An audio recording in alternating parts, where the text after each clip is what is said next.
बिस्मिल्लाहिर्रहमानिर्रहीम। Welcome to online education. Ninth class biology, chapter number 4, lecture number 6, cell organelles. Last lecture में हमने तीन अहम सेल ऑर्गेनेलीज जिसमें प्लास्टिड्स शामिल थे उनको डिस्कस किया। प्लास्टिड्स की आगे तीन अकसाम क्लोरोप्लास्ट, क्रोमोप्लास्ट और रिकोप्लास्ट को डिस्कस किया। इनके स्ट्रक्चर्स और अहम फंक्शंस की बात की। फिर हमने एंडोप्लाज्मिक रेटिकुलम और फिर इसकी दो अकसाम रफ एंडोप्लाज्मिक रेटिकुलम और स्मूथ एंडोप्लाज्मिक रेटिकुलम को डिस्कस किया, इनके स्ट्रक्चर और फंक्शंस के ऊपर बात की। इसके बाद हमने गोल्जी अपरेटस को डिस्कस किया। सिस्टर्नी क्या होते हैं, गोल्जी कम्प्लेक्स क्या होता है, गोल्जी वेसिकल किस तरह से बनते हैं, गोल्जी अपरेटस के फंक्शंस क्या होते हैं, गोल्जी कम्प्लेक्स जो है ये गोल्जी अपरेटस को कब और किसने डिस्कवर किया था। ये तमाम चीज़ें हमने डिस्कस की थी लास्ट लेक्चर में। आज के इस लेक्चर में हम मज़ीद जो सेल ऑर्गेनेलीज रहेंगे उनको डिस्कस करेंगे, जिसमें लाइजोसोम्स हैं, लाइजोसोम के स्ट्रक्चर की बात करेंगे, लाइजोसोम्स के फंक्शंस की बात करेंगे, ये किस तरह से काम करते हैं। इसके बाद हम सेंट्रियोल्स की बात करेंगे। सेंट्रियोल्स क्या होती हैं, ये पौधों में पाई जाती हैं या सिर्फ जानवर के सेल में पाई जाती हैं, इसका स्ट्रक्चर क्या है, सेंट्रियोल्स का फंक्शन क्या होता है। इसके बाद हम वैक्यूल्स को देखेंगे। पौधे के सेल में वैक्यूल किस तरह का होता है, जानवर के सेल में वैक्यूल किस तरह का होता है, इसकी साख्त क्या है और इसका फंक्शन क्या है। इसके बाद लास्ट में हम देखेंगे यूकैरियोटिक सेल और प्रोकैरियोटिक सेल में क्या डिफरेंसेस होते हैं। न्यूक्लियस के हवाले से डिफरेंसेस देखेंगे यूकैरियोटिक और प्रोकैरियोटिक सेल में, सेल वाल के हवाले से भी देखेंगे और मेम्ब्रेन बाउंडेड ऑर्गेनेलिज के हवाले से भी देखेंगे कि यूकैरियोटिक और प्रोकैरियोटिक सेल्स में क्या डिफरेंसेस होती हैं।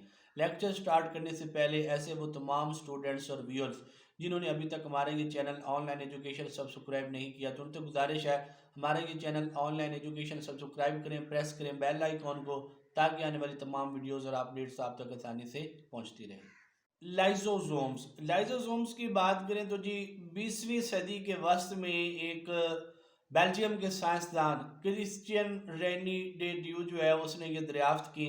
ये सिंगल मेम्ब्रेन में लिपटी हुई सेल ऑर्गेनेलीज हैं और इनमें तेज़ असर रखने वाले डाइजेस्टिव एंजाइम जो हैं ये पाए जाते हैं।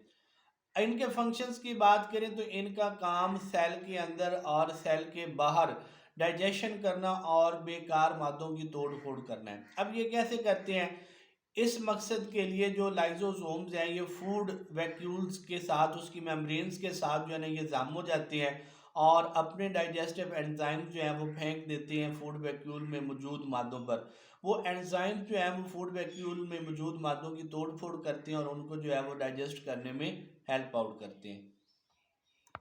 ये पिक्चर दिखाई गई है, इसमें आप देखें जी ये फ्यूजन हो रही है लाइजोसोम्स की फूड वैक्यूल के साथ। फूड वैक्यूल के अंदर फूड पार्टिकल्स और दूसरे मादे मौजूद होते हैं, तो लाइजोसोम जो है ये उन मादों के साथ मिल जाता है और वहाँ पर डाइजेस्टिव एंजाइम्स को खारिज करता है, तो वो उन पर रिएक्ट करके उनकी तोड़ फोड़ जो है वो कर देते हैं।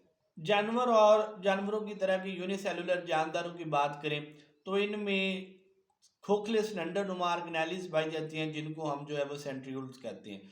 सेंट्रियोल एक ऐसी सेल ऑर्गेनेली है जो जानवर में मौजूद होती है लेकिन पौधे के सेल में जो है वो मौजूद नहीं होती।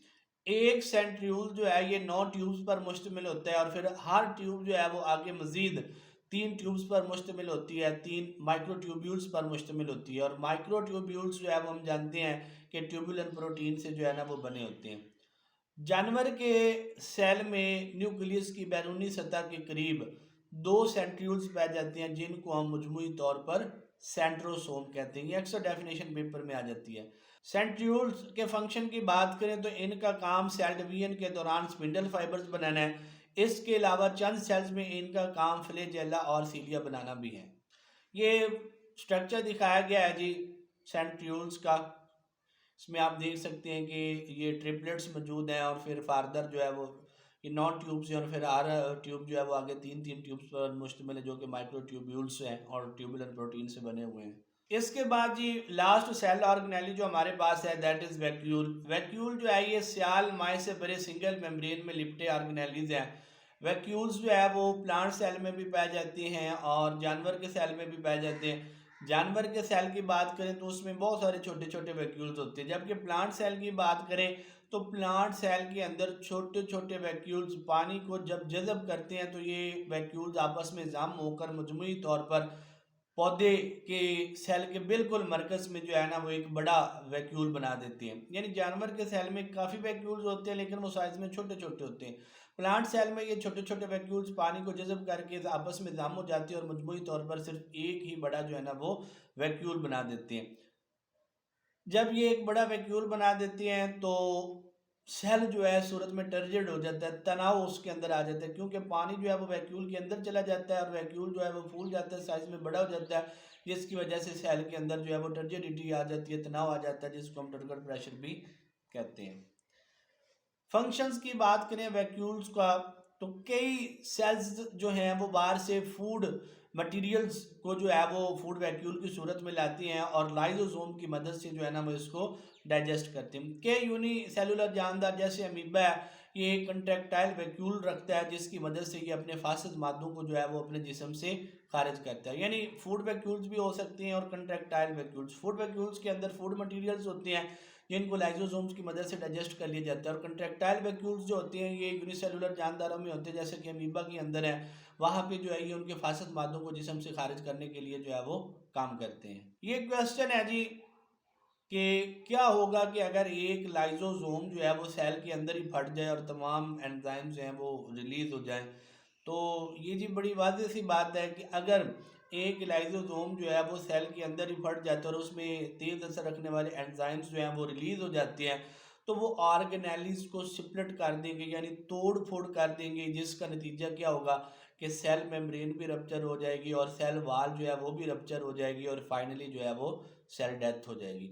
अगर लाइजोसोम जो है वो फट जाता है, बर्स्ट कर जाता है सेल के अंदर ही, तो उसमें मौजूद जो डाइजेस्टिव एंजाइम है वो उसमें से बाहर आ जाएंगे और वो डिफरेंट सेल ऑर्गेनेलिस पर अटैक करेंगे जो कि साइटोप्लाज्म में मौजूद है। सेल मेम्ब्रेन को तोड़ फोड़ देंगे, सेल वाल को तोड़ देंगे, जिसका नतीजा जो है वो सेल डेथ है। ये जो क्रिश्चियन रेनी डे ड्यू साहब है इनको जो है वो 1974 में 1974 में इन्होंने जो है वो नोबेल प्राइज जीता था फिजियोलॉजी और मेडिसिन में। नेक्स्ट जी एक और क्वेश्चन किया गया है कि दर्ज दैल में से कौन सी ऑर्गेनेली ऐसी है जो लिस्ट में दी गई दूसरी ऑर्गेनेली से जो है वो मुख्तलिफ है। माइटोकॉन्ड्रिया है, क्लोरोप्लास्ट है, राइबोसोम्स है और लाइजोसोम्स। अब इनमें हम देखें तो माइटोकॉन्ड्रिया भी मेम्ब्रेन में डबल मेम्ब्रेन में लिप्टी ऑर्गेनेलीज हैं, क्लोरोप्लास्ट जो है ये भी डबल मेम्ब्रेन में लिप्टी ऑर्गेनेलीज है, लाइजोसोम जो है ये भी सिंगल मेम्ब्रेन में लिप्टी सेल ऑर्गेनेलीज है। सिर्फ राइबोसोम इनमें मुख्तलिफ है क्योंकि वो मेम्ब्रेन बाउंडेड सेल ऑर्गेनेली नहीं है, इसलिए वो प्रोकैरियोटिक सेल में भी पाई जाती है और यूकैरियोटिक सेल में भी पाई जाती है। तो इस क्वेश्चन का जो आंसर है वो राइबोसोम्स है। और वजह क्या है कि राइबोसोम्स जो है वो मेम्ब्रेन में लिपटी हुई ऑर्गेनेलीज नहीं है। यूकैरियोटिक और प्रोकैरियोटिक सेल्स में जी क्या डिफरेंसेस होते हैं, एक इंतहाई अहम टॉपिक और कई दफ़ा बोर्ड के पेपर में ये क्वेश्चन रिपीट हुआ है कि यूकैरियोटिक और प्रोकैरियोटिक सेल्स में जो है वो डिफरेंसेस बयान करें। तो सबसे पहले हम इसको न्यूक्लियस के हवाले से देखते हैं। यूकैरियोटिक सेल्स जो हैं ये ऐसे सेल्स होते हैं जिनमें वादी और वेल डिफाइंड न्यूक्लियस पाया जाता है। इसके अलावा इनके जो क्रोमोसोम्स हैं ये डीएनए और प्रोटीन से बने होते हैं। जबकि प्रोकैरियोटिक सेल की बात करें तो प्रोकैरियोटिक सेल में वाजे वेल डिफाइंड न्यूक्लियस नहीं होता और इनके क्रोमोसोम जो हैं वो सिर्फ और सिर्फ डीएनए के बने होते हैं और साइटोप्लाज्म में मरकज़ के करीब मौजूद होते हैं जिसको जो है वो हम न्यूक्लियाइड कहते हैं। तो ये तो डिफरेंस था न्यूक्लियस के हवाले से कि प्रोकैरियोट्स में वादे न्यूक्लियस नहीं होता और इनके क्रोमोसोम्स सिर्फ डीएनए पर मुश्तमिल होते हैं जो कि साइटोप्लाज्म के मरकज़ के करीब होते हैं जिसको हम न्यूक्लियाइड कहते हैं। और यूकैरियोटिक न्यूक्लियस जो है वो वेल डिफाइंड और वादे होता है और उसके क्रोमोसोम्स जो हैं वो डीएनए और प्रोटीन से बने होते हैं। इसके अलावा हम दूसरी सेल ऑर्गेनेलिज के हवाले से देखें तो जितने भी यूकैरियोटिक सेल हैं वो उनके अंदर जो ऑर्गेनेलिज होती है वो मेम्ब्रेन बाउंडेड होती है यानी उनमें लेबर ऑफ डिवीजन होती है। हर ऑर्गेनेली जो है वो डिफरेंट फंक्शन परफॉर्म करती है एक सेल में और हर ऑर्गेनेली एक दूसरे से जुदा है मेम्ब्रेन्स के ज़रिए से। कुछ ऑर्गेनेलीज ऐसी हैं जो सिंगल मेम्ब्रेन में लिपटी होती हैं और कुछ ऐसी हैं जो डबल मेम्ब्रेन में लिपटी होती है, लेकिन मेम्ब्रेन्स वहाँ पे जो है ना मजरूर होती है। प्रोकैरियोटिक सेल की बात करें तो इसमें मेम्ब्रेन बाउंडेड सेल ऑर्गेनेलिज जो है नहीं होती और ना ही किसी किस्म की लेबर ऑफ डिवीजन जो है वो प्रोकैरियोटिक सेल में पाई जाती है। इसके अलावा जो राइबोसोम्स हैं यूकैरियोटिक सेल के वो प्रोकैरियोटिक राइबोसोम्स के हवाले से देखें तो साइज में जो है वो बड़े होते हैं, यानी यूकैरियोटिक राइबोसोम्स बड़े होते हैं साइज में और प्रोकैरियोटिक राइबोसोम्स जो है वो साइज में छोटे होते हैं। तो ये भी डिफरेंसेस है। इसके अलावा यूकैरियोटिक सेल की बात करें साइज की, तो वो प्रोकैरियोटिक सेल से जो है वो साइज में 10 गुना बड़ा होता है। यूकैरियोटिक सेल जो है वो प्रोकैरियोटिक सेल से साइज में 10 गुना बड़ा होता है। सेल वाल के हवाले से बात करें तो यूकैरियोटिक सेल यानी अगर प्लांट्स की बात करें, पौधों की बात करें, तो इनमें जो है वो सेल वाल जो है वो सेलुलोज की बनी होती है, और फंजाई की बात करें तो इनमें जो सेल वाल है वो काइटिन की बनी होती है। यानी यूकैरियोटिक जानदार जो है, ये यूकैरियोटिक सेल जो है, इनमें सेल वाल जो है वो या तो सेलुलोज की होती है प्लांट्स के बारे में अगर हम देखें, या फिर काइटिन की होगी अगर फंजाई की एग्जांपल्स को हम देखें। जबकि प्रोकैरियोट्स की बात करें तो इनमें जो सेल वाल है वो पेप्टिडोग्लाइकन की बनी होती है। जैसे कि बैक्टीरिया की सेल वाल को हम देखें तो वो पेप्टिडोग्लाइकन की बनी है। और पेप्टिडोग्लाइकन क्या है? ये अमाइनो एसिड्स और शुगर से बना हुआ जो है वो एक पेचीदा मॉलिक्यूल है। हमारे इस चैनल ऑनलाइन एजुकेशन को सब्सक्राइब करें, लाइक कमेंट और शेयर करें, प्रेस करें बेल आइकॉन को, ताकि आने वाली तमाम वीडियोस और अपडेट्स आप तक आसानी से पहुंचती रहें। शुक्रिया।